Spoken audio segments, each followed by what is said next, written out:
sehingga diharapkan stimulus untuk perangsangan pengeluaran hormon, kemudian pembuluh darah juga ya, yang mengarah pada tempat sekresi dari hormon tersebut, yaitu di hipotalamus, di hipofise posterior. Ya, makanya kan daerahnya di daerah sini ya pemijakannya, yaitu untuk melancarkan aliran darah ya, dan tadi ya sistem persarafannya juga. Di menyusui itu ada dua hormon ya, ada hormon prolaktin dan hormon oksitosin. Ya, pijat yang dilakukan adalah perangsangan hormon oksitosin, bukan perangsangan hormon prolaktin. Ya, hormon prolaktin itu dikeluarkan oleh hipofise anterior. Kalau oksitosin itu dikeluarkan oleh hipofise posterior. Ya, beda fungsinya. Prolaktin fungsinya adalah untuk merangsang sel-sel alveolus kelenjar mame untuk memproduksi ASI. Ya, hanya untuk menghasilkan ASI. Sedangkan bagaimana ASI itu keluar, itu butuh hormon oksitosin. Karena oksitosin itu fungsinya untuk merangsang kontraksi sel-sel mioepitel yang ada di payudara. Jadi ketika prolaktin ini merangsang ya sel alveolus, sehingga sel alveolus mengeluarkan ASI, ya ASInya sudah terbentuk, ASI ini harus dialirkan. Nah, untuk bisa berjalan mengalirnya itu butuh ada kontraksi sel-sel mioepitelnya, yaitu yang dirangsang oleh oksitosin, sehingga si ASI ini bisa dialirkan keluar, ya. Jadi tadi yang dari IPA ya, pertanyaannya, ya kenapa bisa menurunkan bendungan ASI? Ya, kalau tidak ada oksitosin, maka walaupun ASI ini diproduksi banyak, penuh, tapi tidak bisa dikeluarkan karena tidak ada oksitosin. Ya, makanya dirangsang oksitosin supaya ASI bisa keluar. Akhirnya apa? Alveolus kosong. Ya, nanti akan menstimulasi lagi ke hipotalamus, kemudian ke hipofise anterior untuk merangsang kembali pengeluaran prolaktinnya, sehingga ASI dibentuk lagi. Ya, dirangsang lagi oksitosinnya, ASInya dikeluar terus aja seperti itu, sehingga menyebabkan tadi ya produksi ASI semakin meningkat, ya pengeluaran ASI semakin lancar. Ya, tadi kapan ya kalau memang ingin dilakukan ketika hamil, ya tadi di atas usia kehamilan 36 minggu. Cuman perhatikan ya, ibu hamil kan sudah besar, posisinya kan seperti itu. Ya, nyaman nggak untuk ibu hamil? Ya. Nah, hati-hati saja ya ketika tadi ya sedang hamil. Ya, makanya diusahakan lebih dari 36, kalaupun misalnya ada kontraksi, bayi sudah siap untuk hidup di luar, ya. Karena takutnya kan salah perhitungan ya. Sebenarnya bukan 36 tapi masih 3 sekian ya, sehingga bisa merangsang kelahiran prematur atau imatur. Ya. Kita kan tidak tahu. Ini kan untuk tadi ya merangsang pengeluaran ASI-nya. Ya, lebih baiknya ya nanti aja setelah lahir ya, ada masalah apa dengan ASI-nya ya, karena kita juga tidak tahu ya kalau lagi hamil mah nanti akan seperti apa, karena tadi resikonya ya kalau tidak tepat ya berarti bisa merangsang kelahiran prematur. Nah, ini sebaiknya memang diusahakan yang melakukan adalah suaminya ya, sehingga ada ikatan emosional ya yang positif ya. Selain hormon oksitosin, prolaktin meningkat, juga ada hormon-hormon hormon cinta, hormon bahagia ya, dopamin, serotonin ya, yaitu juga akan mempengaruhi sistem yang lainnya ya. Makanya lebih bagus sama suaminya ya dilakukan ya, sehingga tadi ya ibunya seneng ya, nyaman gitu. Oke ya, nanti silakan di dipelajari lagi. Kita langsung ke menolong persalinan ya. Boleh satu orang, siapa yang mau baca ini? Selimut pasien. Ya, selimut pasien.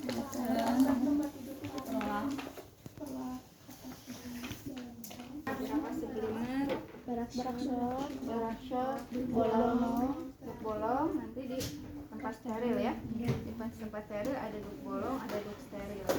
Ini duk sterilnya, duk bolongnya. Kan ini harusnya nggak bolong ya. Jadi kita memanfaatkan yang ada aja. Ini duk steril, kemudian ada duk bolong. Hanskur,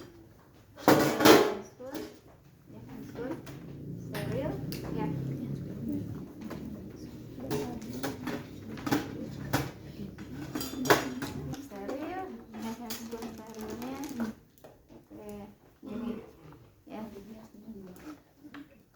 anggap aja ini handphone steril ya, disterilkan, dimasukkan ke dalam.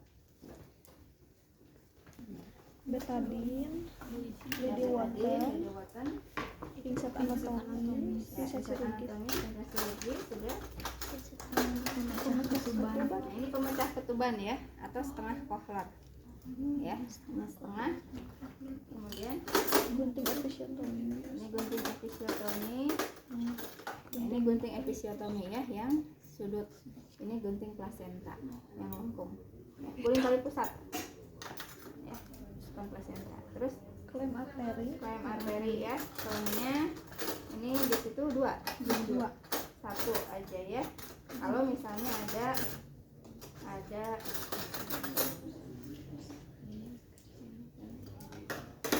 nah ini klem arterinya ya.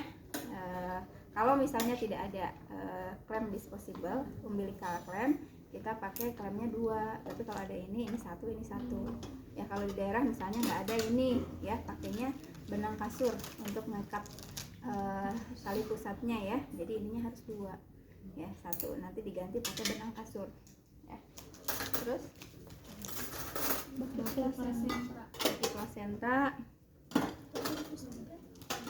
Ya baki aja, baki biasa ya. Jadi cari dulu. Terus slim sehar ya, ini untuk penghisap lendir, bisa juga dalam bentuk yang kupet ya. Ini nanti dimasukkan ke mulut sama hidung bayi ya, sama kita disedot dari sini, nanti dahaknya masuk ke sini ya, kita sedot ya. Terus kateter logam ya, mungkin di lapangan sudah tidak pakai lagi, tapi ini untuk pengenalan aja ya. Ini kateter, ini sifatnya sementara karena dari logam kan nggak bisa disimpan, nanti dimasukin ya, ini nanti dikeluarin, nanti urinnya keluar dari sini. Ini untuk menghalangi salurannya ya. Nah, bisa juga pakai, kalau di lapangan mungkin langsung pakai kateter nalaton ya. Terus kasa steril secukupnya. tampon vagina, Ini tampon vagina ya, untuk menyerap darah ya yang keluar, untuk ngedep perdarahan ya, terutama pada saat kita mau hekting ya. Jadi si darahnya supaya tidak menutupi luka yang mau kita jahit ya, kita masukin, jadi darahnya keserap ke sini, jadi lukanya bersih ya, kelihatan jelas untuk dijahitnya ya. jarum otot, Itu hekting set aja ya. Nanti hektingnya tidak belajar di sini, nanti di radar ya. Ada jarum otot, jarum kulit, kemudian ada pudernya ya, untuk ini ada gunting benang juga ya, gat ya benangnya, bengkok ya 2 buah. Terus ember, lampu sorot ya, untuk menghangatkan dan juga untuk pencahayaan. Terus pakaian bayi, pakaian ibu ya. Adalah yang lainnya mah tahu ya, timbangan ya. Ada obat-obatannya di situ, ada oksitosin, ada metergin ya, ada spet ya. Jadi kita siapkan dulu ini obat-obatan, terutama oksitosin ya, yang memang wajib ya, pemberian pertama 10 unit itu wajib. Kita siapkan dulu ya, masukin ke spetnya ya. Spetnya nanti siapin di sini, sudah siap, tinggal nanti diberikan ke pasien. Kalau dosis ulangnya itu kan tidak wajib, tergantung kondisinya. Kalau kondisinya memang kontraksinya kurang bagus, perlu diberikan lagi ya, kita siapin dulu di sini ya. Atau juga metergin ya.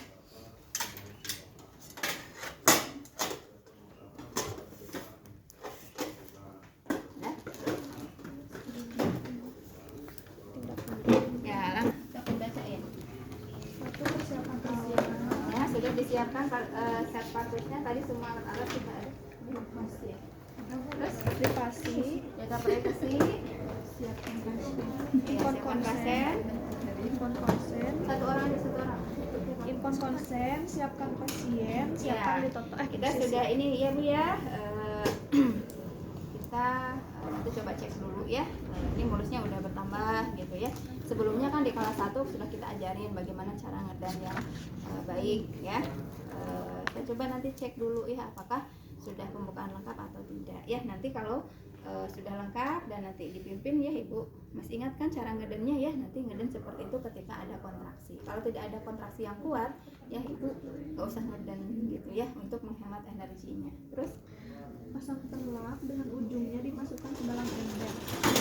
ya, kita pasang perlaknya ya, ujungnya ujungnya dimasukkan ke dalam ini ya.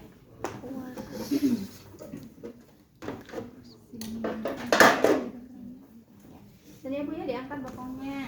Kita masukkan. Jangan kurang gede, kurang lebar ya. Jadi pinggirnya agak dilekukan gini ya, supaya cairannya nggak kemana-mana gitu. Ya karena ininya nggak lebar ya, jadi nggak ngelekuk gini ya. Oke, terus Pasang selimut. ya pasang selimut pasien ya. Pakai Kemudian kita siapkan juga handuk atau mungkin pernel ya untuk nanti menerima bayinya.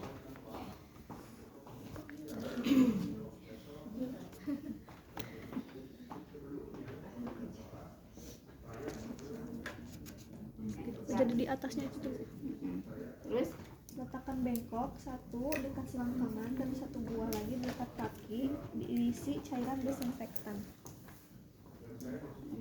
barakshotnya nggak ada Ya, bayak shot.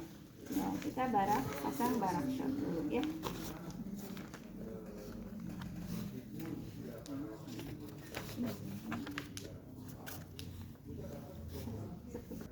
Buka.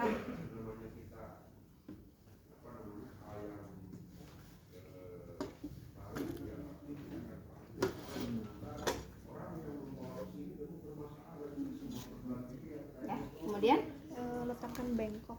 kita cuci tangan ya.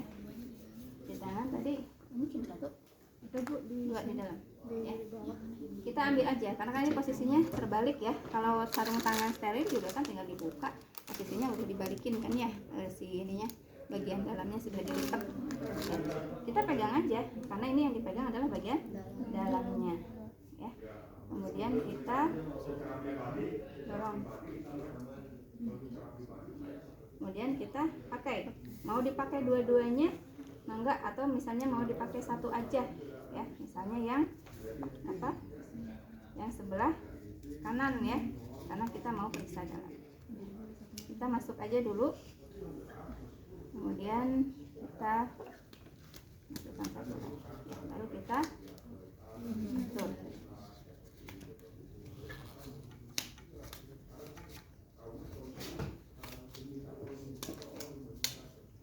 Ini kan tadi steril ya, kita ambil bengkoknya ya, 2 buah.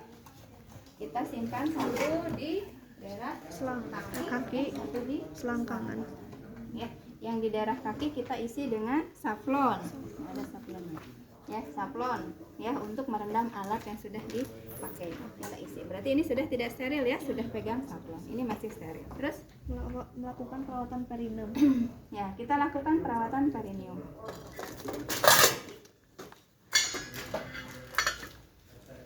Ya, kita ambil apa? Ini kapas sublimatnya berapa minimal? 5 ya. Kita peras ya. Boleh tadi ya, kita simpan di sini, kemudian ambil pinsetnya. Ya, karena kita jaga nih tangan kita supaya tetap steril ya. Kemudian kita lakukan perawatan perineum ya. Kita bersihkan dulu labia mayora yang jauh dari kita ya, berarti sebelah kiri ya. Kemudian labia mayora kanan ya. Kemudian kita bukakan ya, lihat labia minoranya, labia minora kiri ya. Kemudian labia minora kanan, dan terakhir ya, dari klitoris ya, vulva, introitus vagina sampai ke anus, perineum dan anus. Terus Periksa dalam. ya, kita lakukan periksa dalam ya. Tadi lupa ya, kita betadinnya kita buka, isi betadinnya pakai tangan kiri, isi betadinnya ya. Nah, vulva hygiene juga kalau memang sudah mau infartu bisa juga pakai betadin cairannya ya. Kita celupkan dulu ke betadin ya.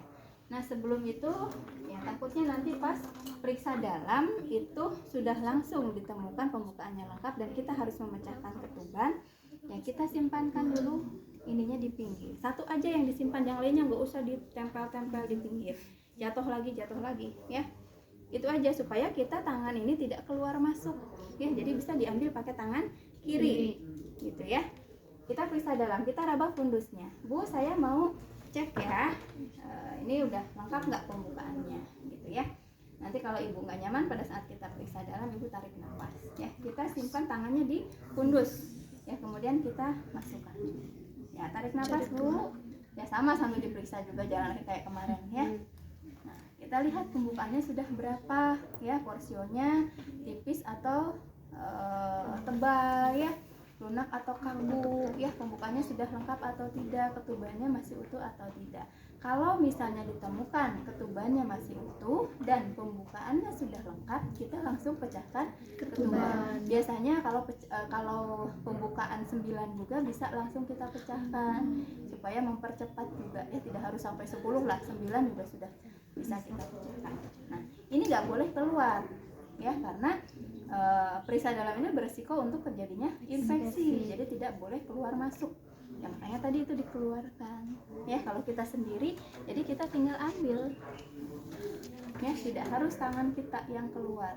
Oke, kemudian kita masukkan. Cara masukkannya, ini kan tajam ujungnya ya, jadi yang tajam itu diselipkan di antara jari kita ini, selipkan ya. Kalau sudah di ujung, kemudian pegang oleh satu tangan, kemudian pegang oleh satu tangan, kemudian dibalikkan ya, karena kalau dari depan sudah gini posisinya, ini takutnya menggores saluran vagina ibu ya, menggores ke janinnya, jadi dibalik. Tadi di dalam gitu ya, balik dulu, masukin. Kalau sudah di dalam, balikin, pegang saja sama satu tangan ya, ininya didekatkan, langsung kita pecahkan ya. Biasanya dipecahkan pada saat ibunya mules ya, mules, ngeden kan, si itunya ngedorong, akhirnya si selaput ketubannya nonjol ya, nonjol, terdorong kuat kan, enak mecahinnya ya, karena cairannya kan terdorong ya, jadi nggak gelembung gitu ya. Nah, enak mecahinnya. Oke ya, sudah pecah, kemudian kita lihat jumlahnya, warnanya, baunya normal tidak cairan ketubannya ya. Terus apa lagi? Ganti handscoon ya, ganti handscoon. Nah, sebelum ganti handscoon kita ya siap-siapkan dulu ya, ceritanya sudah ganti handscoon, pakai yang steril lagi, ambil satu lagi ya, kemudian kita pasang duk steril ya, kita buka.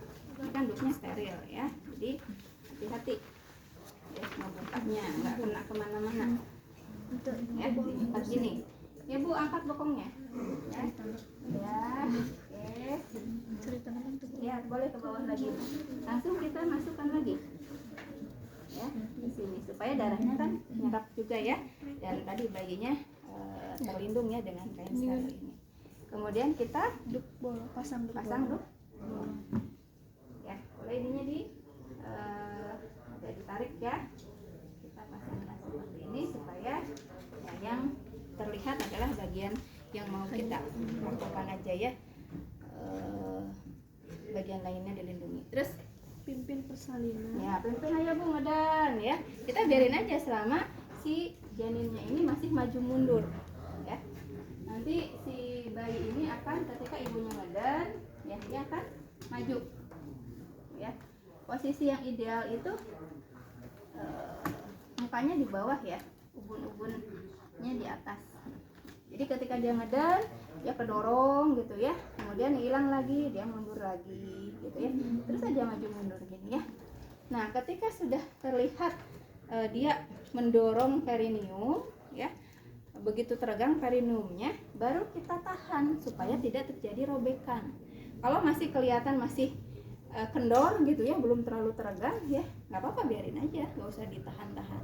Tapi kalau misalnya sudah mendorong sekali ya, ini ya, ini yang disebut dengan crowning ya. Crowning itu dia sudah sangat mendorong sehingga si perineum ini sudah sangat meregang ya, dan diameter kepala janin itu sudah lebih besar terlihat dan terfiksasi ya, nggak maju mundur gitu ya. Itu sekitar 5-8 cm, ini posisi crowning. Nah, itu yang harus kita tahan. Kita nahannya dengan telapak tangan ya, tangannya membentuk mangkuk gini ya, antara ibu jari dan keempat jari lainnya, satu di atas satu di bawah gini. Jadi yang ditempelin itu telapaknya, ditempelin bukan jarinya gini, tapi telapaknya yang nempel ke perineum sehingga ini ketahan gitu ya. Ini juga sama, telapaknya yang nahan klitorisnya, ya. Sambil jarinya nanti akan menahan kepala janin supaya tidak terlalu ekstensi, ya. Jadi akan kedorong, kita tahan, ayo bu, bagus bu, ya bagus mendorongnya nih, dan ini sebentar lagi ya. Dah. Nah kalau misalnya ada indikasi episiotomi, kita lakukan episiotomi pada saat crowning ini. Ya kita ambil gunting episnya, ya kita celupkan ke betadin, kemudian kita desinfektan dulu, ya daerah perineum, desinfektan. Ya, ayo bu, ya ngeden bu, ya sambil kita raba perineumnya, ya pakai 2 atau 3 jari seperti ini, ya mau 3 jari boleh atau 2 jari, ya. Jadi punggung tangan kita itu melindungi kepala janin, ya. Yang bagian depannya kita bisa sambil raba-raba gini. Sudah benar-benar tipis nggak, gitu ya. Sudah waktunya diepis nggak? Kalau susah 2 boleh 3 jari gini ya. Nah, gini, sambil diraba. Tadi kan dicelupkan dulu ya. Ayo bu ngeden, ibunya sambil ngeden, pas ngeden kita langsung siap. Begitu ibu ngeden, ya. Nah, ya karena ini phantom ya, nggak bisa keluar kalau ibunya nggak dibuka, jadi dibuka dulu.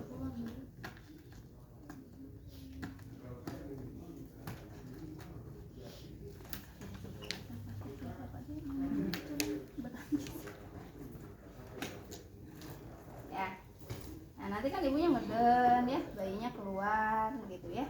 Ya terus kita tahan aja. Ya terus gitu ya. Nggak boleh duduk ya nanti mah. Biar kelihatan aja dari sebelah sana. Ya terus bu. Oke bagus, terus dikit lagi. Ya sudah masuk. Ya oke stop bu. Ya sudah keluar sampai lehernya. Ya kita cek lilitan tali pusar di atas ini. Ada nggak lilitan? Kalau ada kita longgarkan, kalau bisa dilonggarkan ya. Kalau misalnya lilitannya banyak dan menyakit, boleh kita ambil tadi ya klemnya. Ya.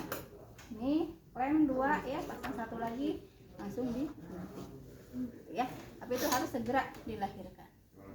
Oke, tidak ada lilitan tali pusat, boleh kita miringkan ya 45 derajat.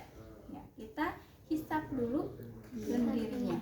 Atau kita bisa juga pakai kasa ya, kasa atau kain kalau memang tidak keras ya kainnya yang ada di sini kan steril, bisa dipakai untuk mengelap ya, mengeringkan lendir maupun cairan yang ada di mulut ya, kemudian di hidungnya kita bersihkan ya. Kalau pakai ini kan lama susah ya, masang-masangnya nanti aja pas dia udah lahir ya.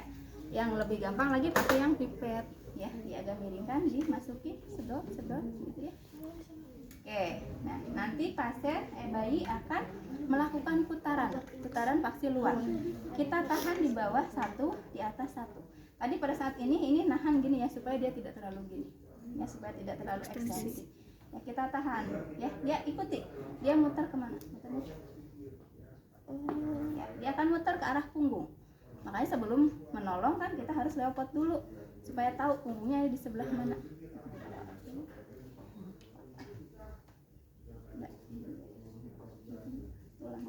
Oke, sudah ini langsung kita bantu lahirkan bahu atas atau bahu depannya ini, yaitu dengan tarik ke bawah.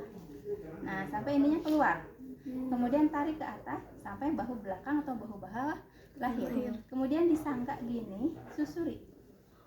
Ya, susur tangannya ya. Selipkan ke pantatnya. Ini ya, ini boleh nih pakai jari ini masukin. Kalau misalnya licin ya, kita selipin aja di ketiaknya, bisa jatuh. Ya, kita simpan di atas perut kita. Ya. Ini mana ininya cepat. Ya. Nah, ini oke. Ini kita lakukan pemotongan tali pusar. Tadi klem ini kurang lebih 5 cm ya, kita pasangin tag aja ya, jangan dicetrekin nanti susah copotnya lagi. Oke, kalau misalnya tidak ada itu berarti pakai klem yang ini ya, klem aja gitu ya, kalau tidak ada klem umbilical klemnya ya. Nah kemudian ceritanya ada ya. Kita urut karena di dalam sini kan ada pembuluh darah ya, ada darahnya. Kita urut, tekan, urut, jepit, pasang klem yang kedua, tahan nih, jepit ya, pasang klem yang kedua. Kalau sudah ada klem ini tidak boleh ditaruh kayak gini ya, pegang terus ya, balikin ke sebelah sana biar nanti nggak susah pada saat menggunting. Jadi posisi tangan kita di bawah melindungi bayi ya, menahan ini ya. Kita akan menggunting ya, kita boleh pakai lidi Wotten mau enggak ya, betadine ya, kita desinfektan, atau bisa juga pakai kasak langsung ke betadine, ke desinfektan ya. Kemudian kita gunting ya, ambil gunting tali pusatnya ya, kita gunting antara klem tadi ya, copot ya, sudah copot, nanti kan sisanya jadi seperti ini ya, sisa tali pusatnya.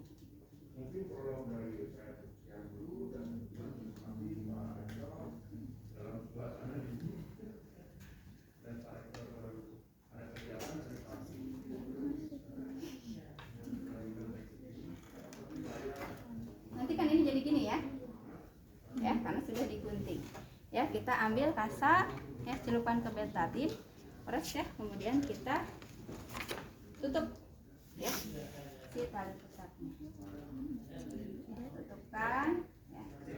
Nah, sudah belajar ya? Sudah. Oke, kemudian kita keringkan bayinya bagian kepala dan badannya ya, diginiin ya, kita keringkan bagian badan kecuali tangan dan kakinya ya, tidak usah dikeringkan.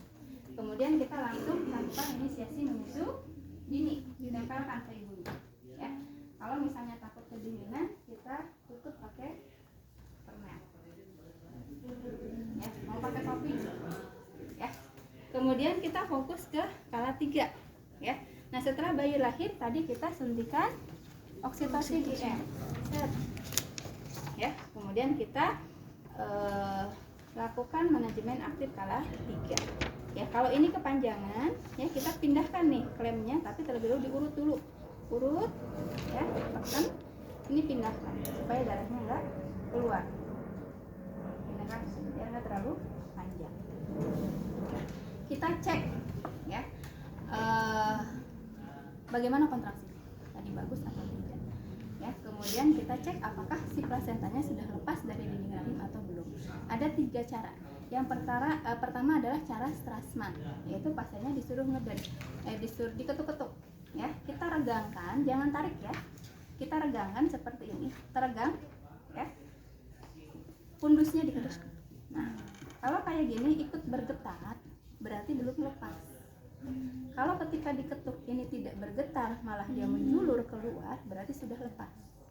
Cara kedua adalah cara Kushner ya, yaitu kita nih oke-nya ya, kita abdomen di atas simfisis ya, ini sama diregangkan di atas simfisis, abdomennya kita dorong gini gitu ya. Kalau ini ketika ini ditarik ke atas, ini ikut masuk, berarti belum lepas. Tapi ketika kita palpasi ke arah abdomen, ini malah menjulur, berarti sudah lepas. Dan yang terakhir adalah cara klem. Coba Bu ngeden, itu Bu Guna ngeden, ini julur, ibunya berhenti, masuk lagi gitu ya. Nah, berarti belum lepas gitu ya. Boleh juga kita rasakan ya, kita regangkan tapi jangan ditarik ya, regangkan gini. Kan kerasa kalau masih nyangkut ya, masih nempel ya. Kalau diginiin ternyata malah manjang berarti dia sudah lepas ya. Ya, kemudian nanti kita observasi tanda-tanda akan lahir plasenta. Biasanya si perutnya ini bundar lagi keras gitu ya, kontraksi lagi, kemudian keluar darah berwarna gelap ya, dan terlihat ada massa di introitus ya, jari manis sudah mulai kelihatan, itu menandakan akan lahir. Kita boleh ya gulungkan nih ya, pakai 2 tangan aja, 1 tangan nggak bisa, licin ya. Hayo Bu, ngeden Bu, ngeden, dia keluar. Nah, kalau sudah di jalan lahir, kita baru tangkap ya, pegang oleh 2 tangan, diputar searah jarum jam, jangan langsung ditarik ya, pelan-pelan ditariknya, diputar sambil diputar ya. Kalau misalnya ada sisa, kita bisa pakai pinset ya. Di sini ada selaputnya ya. Selaputnya kita pegang, tarik sedikit-sedikit keluarinnya. Jangan sampai ada yang ketinggalan. Ya. Oke, kemudian kita masukkan ke baki plasenta. Nah, nanti kita cek kelengkapannya. Ya, untuk sementara cek kelengkapan aja ya. Kita lihat selaputnya robek atau tidak. Kalau rusak ya, kita sama dia, kita buka selaputnya ya, diraba. Ada jaringan seberapa besar yang tertinggal. Kalau misalnya nggak ada ya nggak ada. Nanti kita pastikan dengan eksplorasi. Ya, kita cari tadi jaringan yang tertinggal kalau memang ada. Ya, ya Bu, tarik nafas Bu, masuk ke dalam, keluarin. Lihat di sini. Ya, ada nggak jaringan-jaringan yang pasasi? Ya, sampai bersih, tidak ada sisa-sisa jaringan. Ya, sampai darahnya encer aja ya, cairan aja, jadi tidak ada jaringan-jaringannya. Nah, setelah ini kalau misalnya kontraksinya kurang bagus, boleh tadi ya disuntik lagi pakai metergin ya. Kemudian kita lakukan hekting ya. Nah, setelah bayi lahir tadi ya kelewat. Setelah bayi lahir, selain cek kontraksi, kita juga cek kandung kemihnya sebelum plasenta lahir ya. Kalau kandung kemihnya penuh, ya kita bantu keluarkan pakai kateter. Ya, masukin, tampung di sini ya, atau misalnya pakai ini. Ya, kita masukin ke uretranya ya, kemudian ditampung baru dikeluarin. Ya. Itu sebelum plasenta lahir ya, karena kandung kemih yang penuh itu akan menghalangi turunnya lepasnya plasenta ya, dan juga akan menurunkan kontraksi karena dia terbuang terus ya, jadi kontraksinya kurang kuat ya. Nah, kemudian kita lakukan hekting ya. Sudah selesai ya, kita hekting. Kalau di rumah sakit ya, mungkin tidak ada duk steril seperti ini ya, kita pakai underpad yang steril. Jadi duk sterilnya diganti pakai ini ya, dipasang aja di bawah ini ya, biasanya kalau di rumah sakit. Jadi sekali pakai langsung dibuang. Kalau ini nggak dicuci. Nah, kemudian kita hekting ya. Ini si tamponnya kita masukkan ke vagina ya. Harusnya ini ada benang kasur panjang ya. Jadi sebenarnya dikeluarin nanti buat narik. Ya, kemudian kita lakukan hekting. Ya. Lakukan hekting ya. Sudah selesai hekting ya, kita keluarkan. Biasanya nanti akan keluar darah brot gitu ya, keluar. Nah, kemudian kita cek ya, kita tinggal bersihkan aja ya, bersihkan lagi ya. Sudah bersih, kita cek ya, apakah masih ada luka yang belum terjahit, apakah anusnya ikut terjahit atau tidak. Kita masukkan jari kelingking kita ke anus ya, anus, kemudian diangkat, kita lihat dari vagina ya. Jadi dari anusnya masuk ke anus ya, agak diangkat ya. Jadi kita buka vaginanya, nanti kelihatan tuh deretan jahitannya ya. Kalau tangan kita bisa masuk ke anus, berarti anusnya tidak terjahit. Tapi kalau misalnya susah ya, kemungkinan anusnya terjahit. Sambil dicek tadi ya, jahitannya sudah terjahit semua atau tidak. Oke ya. Nah, setelah itu kalau sudah semuanya selesai, kita rapihkan ibunya ya. Bayi mah langsung nanti ya, minimal 1 jam dia inisiasi menyusui dini ya. Setelah itu nanti dilakukan pengkajian oleh penimbangan berat badan, tinggi badannya oleh perawat bayi ya. Kita bersihkan ibunya ya, kita bersihkan, lap ya, ya, kita rapihkan semua ya. Baju ibunya diganti, yang kotor-kotor diganti. Nah, sudah beres ibunya ya, kita masuk ke kala 4, observasi selama 2 jam ya. Kita cek observasi setiap jam dulu ya. Pada jam pertama setiap 15 menit ya, ini dimasukkan, ibunya ditutup ya, kasih selimut ya kita observasi, ibunya diukur, cek keadaan umum, kasih makan, kasih minum, biarin ya tiap 15 menit kita cek ya keadaan umum, di parkograf tuh ya tekanan darah, tinggi pundus dan lain-lain, cek jumlah perdarahannya sedikit ya. 15 menit kemudian datang lagi terus sampai 4 kali, berarti sudah 1 jam. Masuk ke jam kedua setiap 30 menit ya. Kalau sudah selesai aman ya, tidak ada perdarahan, jumlah darahnya kurang dari 500 cc ya, baru ibu boleh dipindahkan ke ruang ICU ya. Oke, sudah ya, kita rapikan semua, siapkan ibu untuk dipindahkan. Nah ini ya, jangan lupa kita cek ya plasenta dari mulai ya panjang tali pusatnya, kita pakai jengkal aja ya, masing-masing coba diukur ya, satu jengkal tangan masing-masing itu berapa senti, berarti panjangnya berapa senti, letak insersinya, letak nempelnya ini di pinggir apa di tengah-tengah ya, sentral atau marginal ya. Kemudian kita perkirakan beratnya berapa gram ya, kita ukur juga diameternya berapa senti, tebalnya berapa senti ya. Kemudian tadi ya jumlah kotiledonnya ya, kan itu ada normalnya ya berapa, cek ada nggak yang ketinggalan ya. Kalau sudah ya si plasentanya kita masukkan ke resek, masukkan ke pendil, nanti kasihin ke keluarga ya. Oke ya, sudah selesai ya. Selamat ibu, tadi ya begitu lahir kita langsung sampaikan, bu bayinya lahir jenis kelaminnya apa, nah, kita sebutkan ya. Nilai di situ begitu lahir bayi pada hari pertama cek bugar ya, bugar itu ya tadi bayinya bagus nggak gitu ya bugarnya. Kemudian Apgar skornya menit pertama, kemudian nanti menit kelima sudah dicek ya, tadi jangan lupa ya. Kemudian dokumentasikan kala 1 sampai kala 4. Oke, mangga ada yang mau ditanyakan?